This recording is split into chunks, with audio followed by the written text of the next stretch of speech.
Hello అందరికీ. ఈరోజు mould లేనప్పుడు మనం చీజ్ కేక్ ఎలా చేసుకోవాలో చెప్తాను. దీనికి కావాల్సిన ఇంగ్రీడియంట్స్ వచ్చేసి చిన్న మౌల్డ్ తీసుకున్నానండి. మన మౌల్డ్ సైజు 4 ఇంచ్ ఉంటుంది. అందులో అల్యూమినియం ఫాయిల్ ప్లేస్ చేసేసాను. నా దగ్గర టిన్ లేదు కాబట్టి అందులోనే నేను ఒక 50 గ్రామ్స్ బిస్కెట్స్ క్రష్ చేసేసి అందులో 1 టేబుల్ స్పూన్ బటర్ వేసేసి కింద ఒక చిన్న లేయర్ లాగా స్ప్రెడ్ చేసుకున్నాను. అండ్ ఇక్కడ పైన మన క్రీమ్ చీజ్కి వచ్చేసి నేను చేసిన క్వాంటిటీకి 100 గ్రామ్స్ క్రీమ్ చీజ్ తీసుకున్నాను.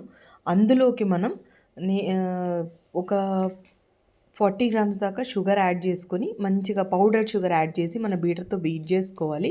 కొంచెం కలర్ చేంజ్ అయిన తర్వాత అందులోకి మనం సాఫ్ట్ పీక్స్ ఉన్న విప్పింగ్ క్రీమ్ యాడ్ చేయాలండి. 100 గ్రామ్స్ తీసుకుంటే నేను అందులోకి 50 గ్రామ్స్ మన విప్పింగ్ క్రీమ్ యాడ్ చేశానండి. సాఫ్ట్ పీక్స్ ఉన్నది విప్ చేసి మన పైపింగ్ బ్యాగ్లో వేసుకొని మనం చేసుకున్న టిన్లో మనం వేసి స్ప్రెడ్ చేసి మన ఫ్రిడ్జ్లో ఒక 5 అవర్స్ నుంచి 8 అవర్స్ దాకా సెట్ చేసుకున్నారంటే రెడీ అయిపోతుందండి క్రీమ్ చీజ్ కేక్ రెసిపీ ఇదే. ఇలాంటి మరిన్ని వీడియోస్ కోసం స్టే ట్యూన్. ఫైనల్ పిక్ లాస్ట్లో ఉంది.